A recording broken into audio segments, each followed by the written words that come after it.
Hey everybody, welcome to Surface Level, creating a community where Black and queer folks are fearless in thought and curious at heart. I'm one of your hosts, Jordan, and today, Tony, Damon, and I are discussing how the oppressed often becomes the oppressor. Why do so many gay Black men subscribe to exclusionary behavior within our own community? How does self-hate play a role in our community's toxicity? This is You Can't Sit With Us. You Can't Sit With Us. Welcome To the red table. to the red table. The redwood table. You can't sit with us. Well, these group of girls. Okay. Sit right here. Well, before we jump into all of that, you know, 2022 is coming to a close in just a few days. How much corduroy do you have at home? I actually love corduroy. And you know what? Stay focused. Stay focused. Ooh, it child.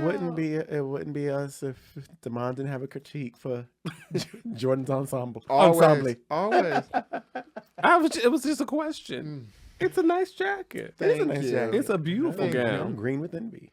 Yeah, I've been really I wouldn't be seen. I was really into jewel tones. It's a beautiful jewel tone. Thank you. You're welcome. Alexa. Alexis. All right. So, you know, we're getting ready for 2023. Yeah. Which is why I want to play a game based around New Year's resolutions. Okay. So Fail. I'm like, is this something Damon doesn't believe in? You know, child, if you feel like your life's gonna turn around in July, that's when it's gonna turn around. well, look, I mean, honestly, these scenarios are very hypothetical. So feel free to answer them accordingly. So I'm going to give you two options, and you're going to let me know what you would rather do without in 2023. Mm-hmm. Okay. So would you rather give up the Renaissance album or Whatever. the Renaissance tour? That's crazy. That is You have to pick which one you're going to give absolutely up for 2023. insanity.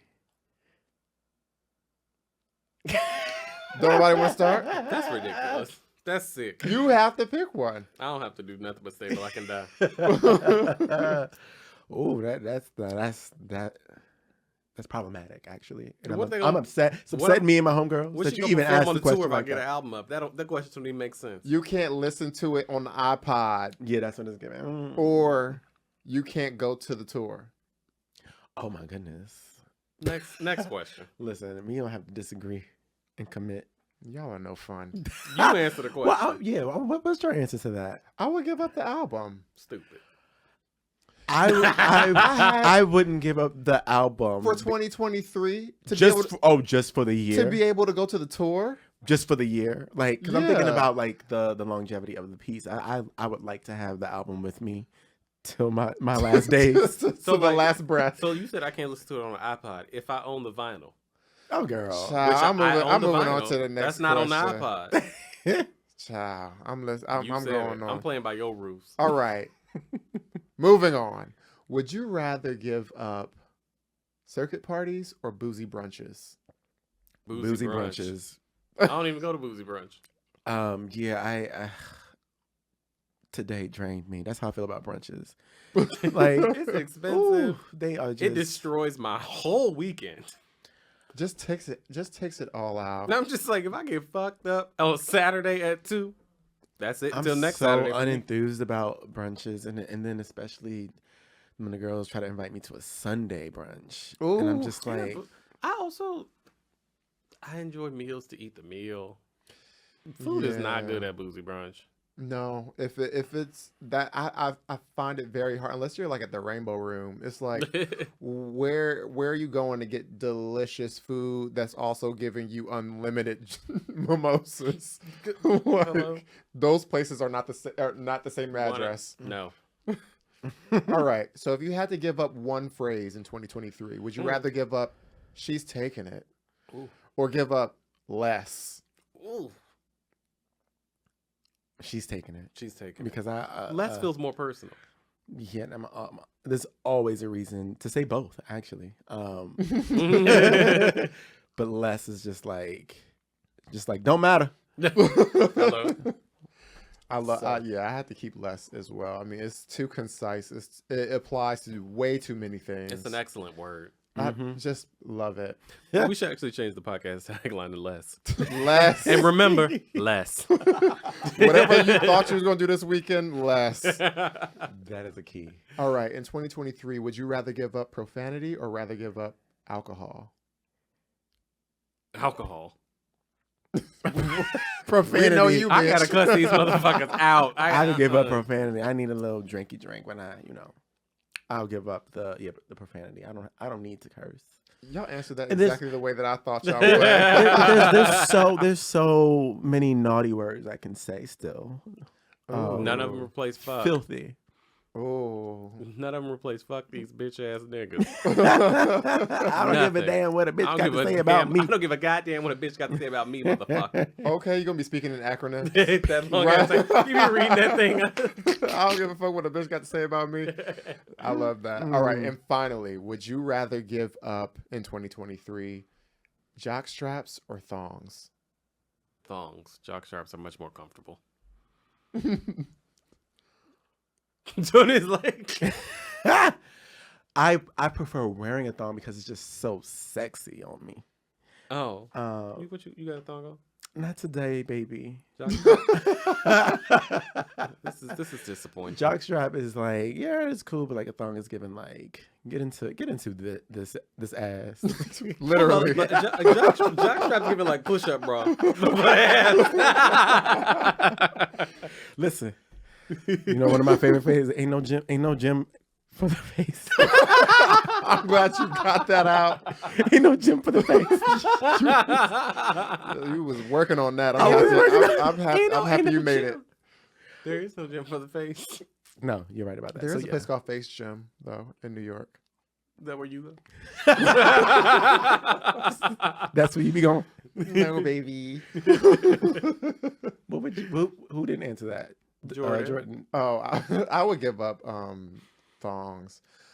You know, I wore a thong to the last circuit party. Mm-hmm. I kept pulling the thong. It was just too close to everything. I was just like, why is it so, like, the draws are now, like, absorbed into my body. Like, I don't need, like... I don't need... Jordan got all that ass. Exactly. Don't hurt nobody. Who gonna tell us? Who gonna tell? Yeah. So that concludes a very fun game. Ridiculous. Happy New Year. And you know, 10, it was 9, giving a 8. slight shade because it's a mean girl society, Who's me? and people, black queer folks, you know, the gays are vicious, and we're gonna talk about some of this toxicity within our community today. But let's start with this question as it relates to acceptance within New York, specifically Black, gay, queer community. And do we think that our acceptance within this Black, gay, queer community in New York has been the norm? Or is it an exception? What do you like? This is an interesting question. I've never actually like sat and thought about. Has our experience in being accepted or not, like, You know, but what, like, I hadn't thought about this either, and I was sitting with it today, and I was just like, do I feel accepted? do I feel accepted? Well, because I'm just being with you bitches, Do it's I just like care? the social chair and then beauty queen, and it's just like I ain't either one of those things, and I just feel like I don't know, like I feel like I'm constantly explaining to people who I am based on their perception of me. It's just like, we think you're mean. I'm like, fuck you, you don't know me. That's how they sound. Yeah. Well, how many times have I had to sit down with people? It's just like, It's the peanut gallery. Did I ever do something to you? Did I say no? So it was in your head. I'm just like, yeah, like I'm not Tony, and like I'm not the social chair and like the girl that's always like, she's out, she's about, everybody knows her. I'm like not Jordan, where the girls are like tripping over themselves to like, girl. The girls are clumsy over The you. girls are falling out backwards over their Jordan child. The girls, this It's giving you're drooling and I see it. right, the girls would be like, oh my God, we loved when you really talked about that really deep thing on the podcast, and I have a crush on Jordan. It's just like, I don't think those two things are at the same time in this It's like, conversation. what's Right. happening? But like, I don't like. Do I feel like some huge level of ostracized? Do I feel ostracized Yeah. in some major way?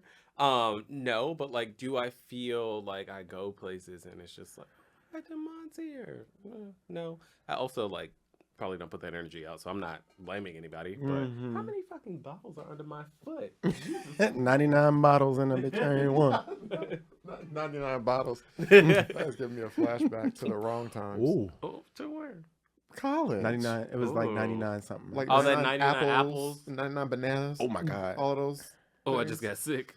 Right. See, that's where I went when you said 99 bottles. Death in the bottle. Now that's sick. It is sick. But Sorry. yeah, no, Go ahead. acceptance maybe, but I don't know. Celebrate Yeah, it all I the mean- time, not necessarily. Listen, the girls don't have a license to accept me or not. It's given, girl. I actually don't care, but I do listen.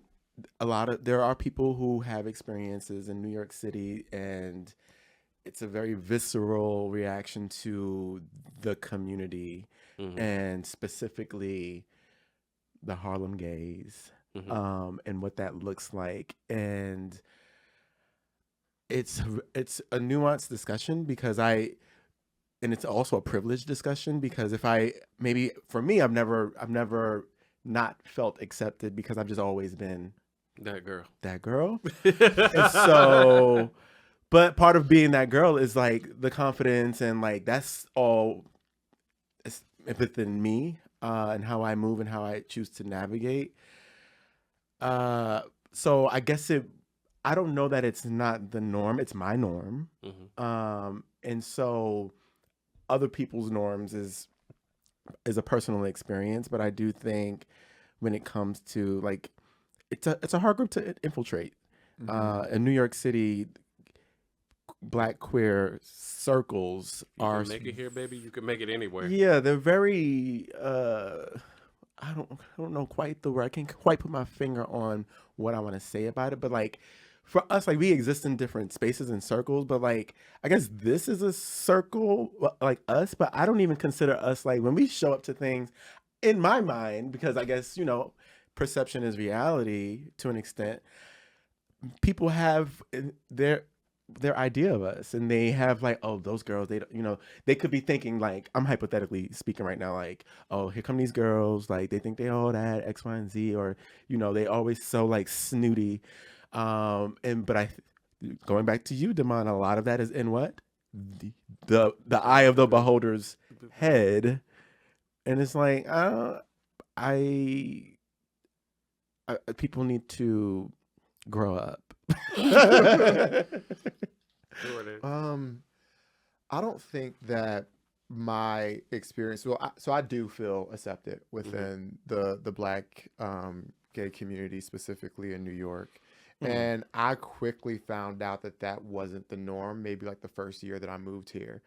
And prior to moving to New York, I wasn't out really. So that was like sort of my foray into the community. And I thought it was normal. I was meeting a bunch of people. They were all really, really nice to me. And I vividly remember one night going to a house party in Harlem. It was the first year that I had been living here. And I was there with a close friend of mine who's also a gay Black guy. And this guy who I had met recently, like since I had moved to New York less than a year ago, he came over to us to say hello, and it was normal. But then he made a really rude comment and started talking about my friend's clothes in front of him. Oh my God.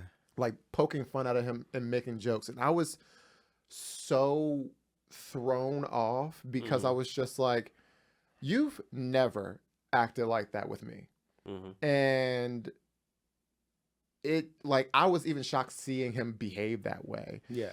Getting to know this person over the course of the years, I realized that wasn't an isolated situation and that they behave that way in a lot of different scenarios. And then I got to the point where I was just telling people, I'm like, if this person's going to be here, don't invite me because I don't like that type of energy.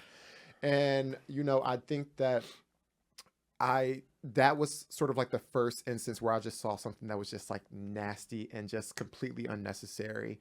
And then I think that has heightened my senses to be like, who's getting treated a certain way and who's not getting treated a certain way. And sometimes it's more subtle. Sometimes people don't even get acknowledged at all. Oh yeah. People just won't even introduce themselves to you. They won't start conversations with you. And I've been in both rooms, like or both ends of the spectrum. I've been on ends of the spectrum where I felt like I was well received, and I've been in other rooms where it was just like, am I even here? And yeah, I don't think that my experience is the norm. And I have close relationships with friends who've opened up and shared their experience with me and been vulnerable and told me about their experience, which is completely different than what I've experienced here. Yeah, that's exactly what this conversation is about. Like that toxicity, people who participate in those shenanigans, I swear it's a phenomenon to me. I don't understand it. I don't understand just a stranger and you and your group of girls over here, and you just decide to like talk ill of somebody you don't know, and it's like that's how y'all have fun. Like this is fun to you, Right? and I've always looked at that like, You sad. what is happening in the world, and What is going on? and how is it a group? And they in groups like that, it's like feeding the beat. Like they feed off of it with each other. When I see the friends laughing at it, I'm just like, so this is not jarring to y'all? So all of y'all are like this. That part. So, bringing it back, what do you think contributes to Black gay men creating social barriers within the community? Like, what sorts of things are at play and really driving folks in our community to move in a way that is creating those barriers? I think searching for acceptance through a both white and heteronormative gaze. I think that, and I say this, and I'll say it over and over this season, is that accepting the queer experiences that are different from yours further validates and gives like credence to you being able to live whatever experience is yours. So like sometimes there's this thing of like, oh, this person is too femme, or this person is too fat, or they're too dark, or they're not what I'm deeming as attractive, or they're not masculine enough to be able to just walk into spaces and not be clockable. So therefore, they in some way have to be pushed over here into this othered section within an othered section. It's just like we're already othered, and then it's just like to feel strong and to feel better. Yeah. Now, therefore, I must other you as well. Yeah. And I think that like trying to then like we like it's interesting because I'm very keen on Black queer people being able to take up space, and I've talked about this before with you guys, in heterosexual spaces, and Black queer people taking up space in white queer spaces. But that does not mean that we put down the members of our community. They may not be as easily accepted in those spaces. And I think that sometimes we're like chasing this acceptance so much that like we're not showing love to everyone. And like if it's about walking to that space where like I may be the only queer person saying like, yo, you can accept me, but you got to accept all these motherfuckers behind me that may be more femme, that may be like more whatever it is. If I'm walking into a white space, you can accept me, but you have to also accept maybe the girl that's not working in corporate America, that doesn't have X, Y, and Z status, and so on, because that person is in some way representative of my story in a different shade, in a different experience. But like, for me, any space that I'm walking into, and if I'm representing the banner of Black queerness, it's about having honor and respect for all facets of that. And not trying to bend and sway and dim the light of other people, because I think that it gives me a leg to stand on, and like I can be the like pick me of the group. Right. What I'm hearing is humanity, and having that for all, because as you were just talking, I'm thinking about the countless number of times I've been around folks that will look at other people within our community, and it's giving like, ugh, you know, like, ugh, why are they around? Like, oh my goodness, and it's like, wow. So what's going on with you Right. internally? And there's traumas, there's insecurities, and there's self-hate. And I think all of those things are at play when you're creating these social barriers within our community, and you have issues you've not dealt with. And like you said, in order to lift yourself up, you have to dim someone else's light. And that just creates sort of a Surface level bitch. a surface level bitch. That's gonna be a new segment. This bitch wants to stay on the surface level. Jordan. I listened to this podcast earlier this year, and it was featuring an author. His name is Will Storr, Storr, and he has this book called The Status Game. And I thought it was really interesting because the idea behind it is that every human on this earth is participating in some status game, and we're all competing for whatever status that we deem to be important. So if you measure status by physical attractiveness, if you measure status by intelligence, by virtuousness, by money and success, and people create social barriers when they feel like the people don't align with the status game that they're trying to play.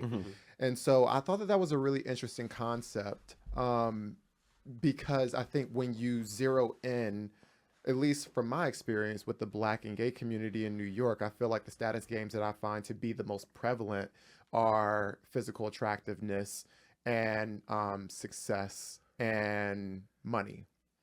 And so when I see, people basically going along to get along, that's how they choose to socialize. Like going along to get ahead. And if you don't fit into that equation to feed the need for them to achieve whatever status, they assume that you don't have any value.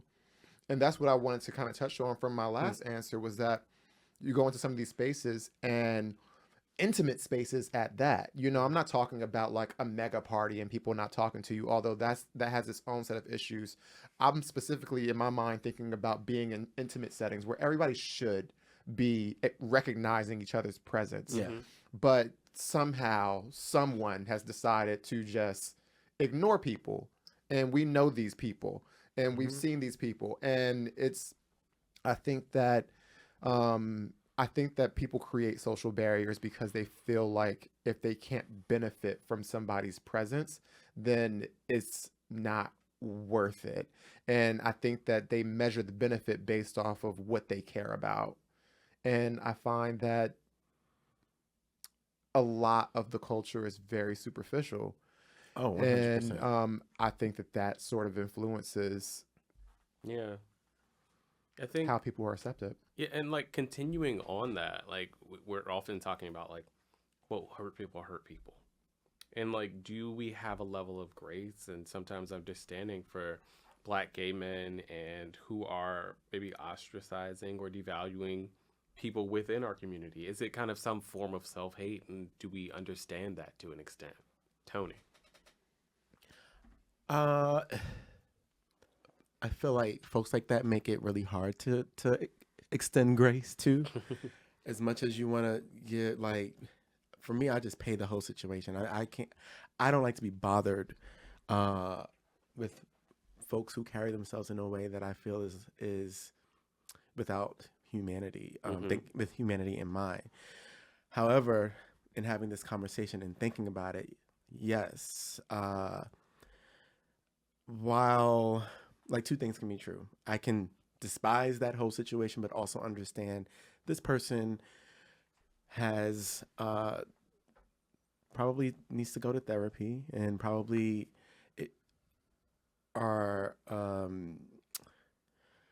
it's it's a circumstantial moment of like based on how they were raised and the friends that they have around them, and all of those things are in play when it comes to how a person is, like who they become and how they move about. And so I do try and now think about that, but I don't know, like, what's my part in that? How can if this is not a friend of mine, do I have a dog in that fight? Or do I just do as I said earlier and pay the situation and give like, girl, she's not my cup of tea. So there's that back and forth in my mind about that. Yeah, it's interesting. Steve Lacy kept coming to mind when we were talking about this, because he's bisexual, an artist, and did this interview that was really polarizing a few years ago. Yeah, and he was just like, I'm a black bisexual man, but like I will not date black men.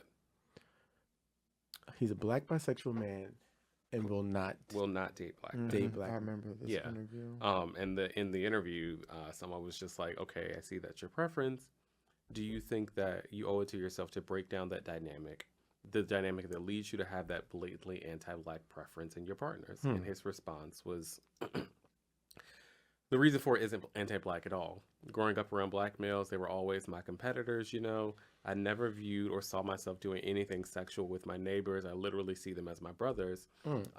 As much as you or whoever thinks this sounds like BS, it's from a real place. I'm a nigga from Compton. I don't dislike black people. I prefer to live here and be around people of color because I love black people. I'm just not attracted to black boys, that's all.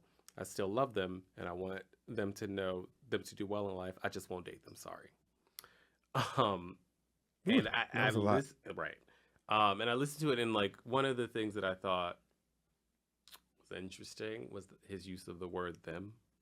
In that, as if he's not. Yeah, I thought that was like maybe a overanalyzing, maybe, but just like this subconscious thing, if like you're referring to people like yourself as them. I also think that sometimes you make a good point of this, I think, on the show often, like anti-blackness, racism, so on and so forth, isn't always lynching, isn't always calling a white person, calling you somebody a nigga. It's sometimes these like small things that like manifest themselves in a way that like isn't the traditional or like the visceral or the crazy definition of like what that thing is. And when we came back to like the idea of grace, I kept thinking it goes two ways.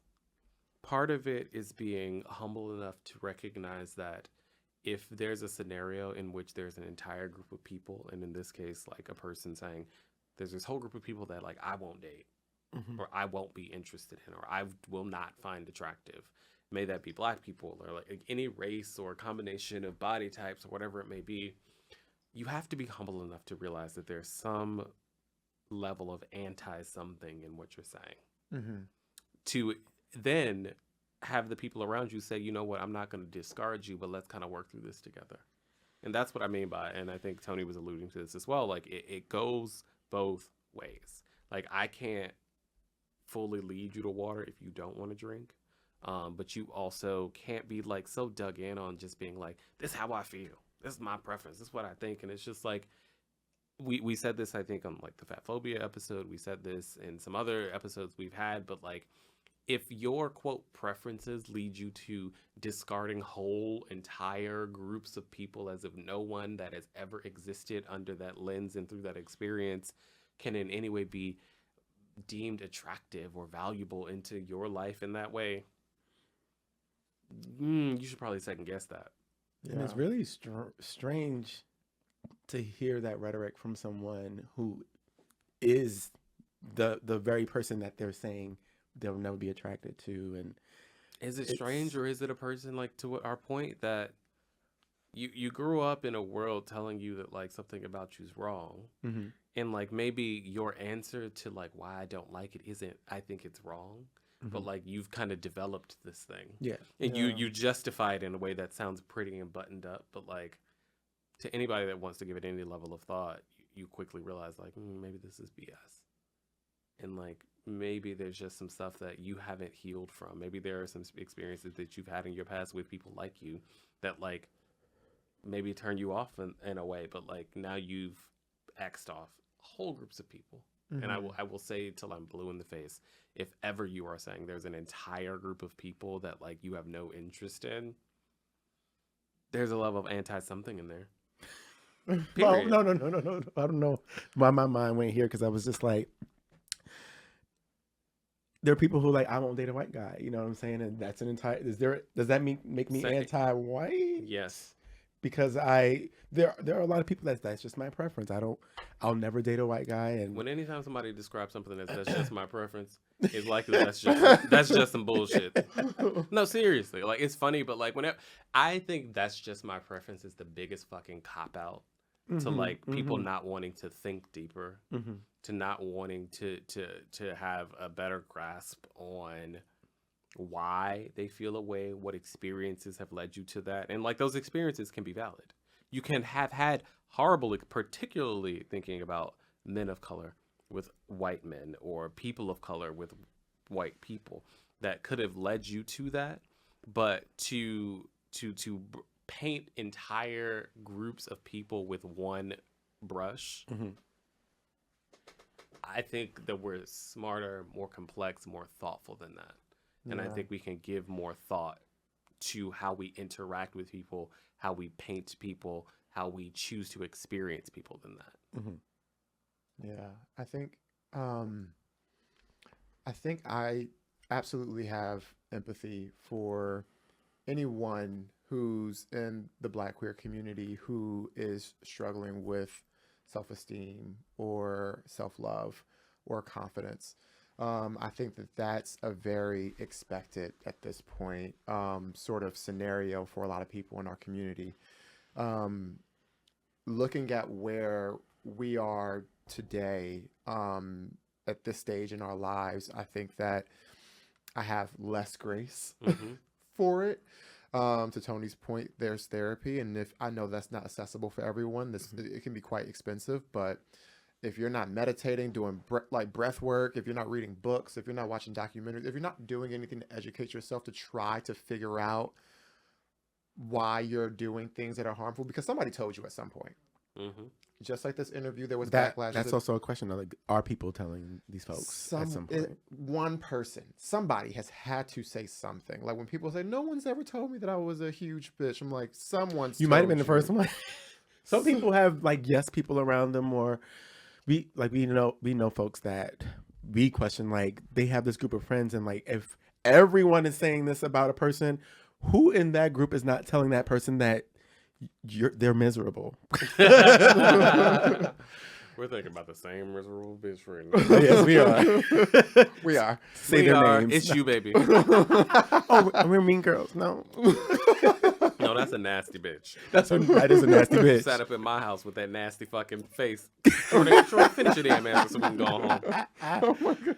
Well, yeah, no, I think that there comes a point where everyone needs to be accountable as an adult for their self-growth. And you know, there comes a point where life becomes real.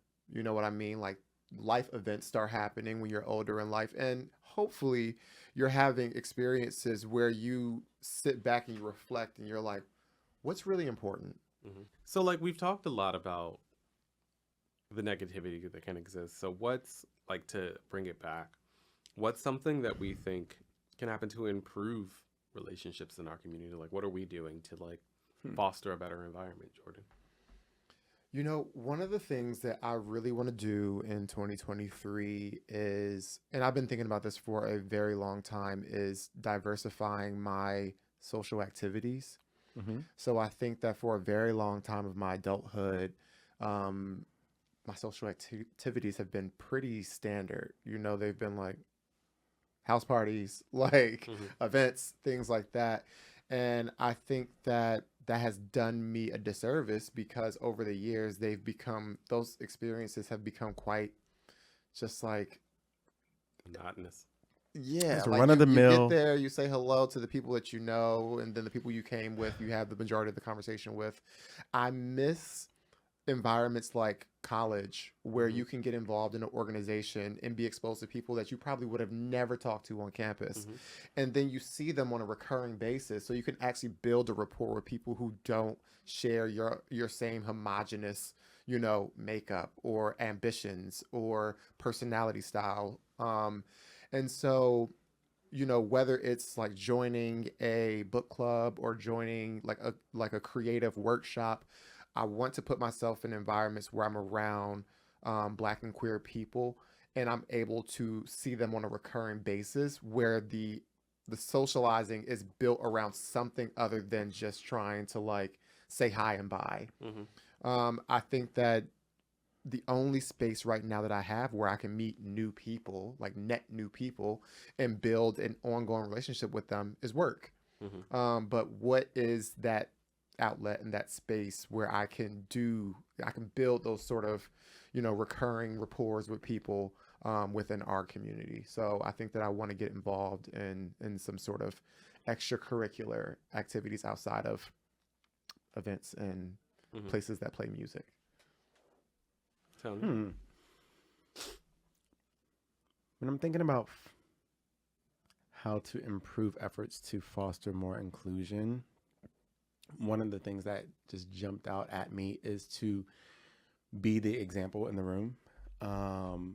When we have those moments where folks are around you and someone's saying something that's just like left field and kind of catty for no reason, and correcting them and saying like, that's not cool. And people like stop in their tracks and they kind of like, they're not expecting that.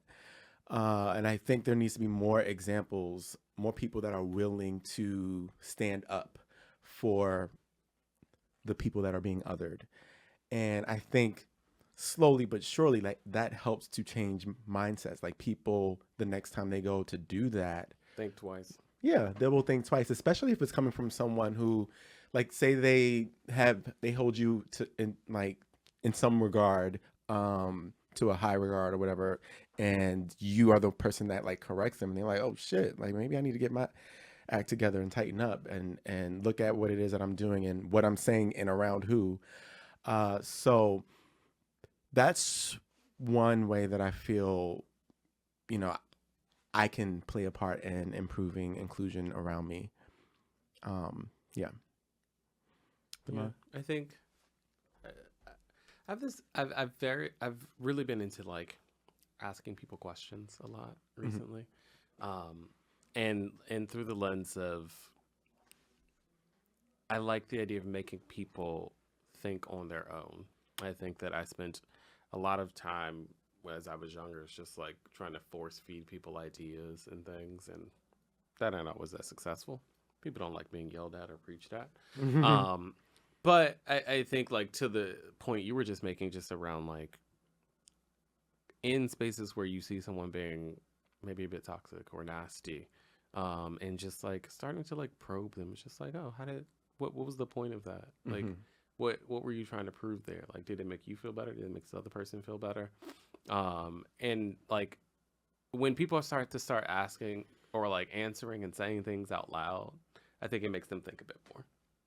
And I think what we do here is really just about trying to make people think. And I think one of the things that I'm trying to do in my life is trying to just encourage other people to think and not force feeding them information. And I think when people get there on their own, it works a bit more. So like that's what I'm trying to do now. So not always successful. Sometimes I start just yelling, but pray for me. He ain't done with me yet. Yes. But that is all the time that we have this week. And this season of Surface Level is sponsored by Moby, Mobilize Icon Brothers Initiative. If you have enjoyed this episode, please keep the conversation going. Let us know your thoughts and questions at surfacelevelpodcast.com. And remember, stay curious.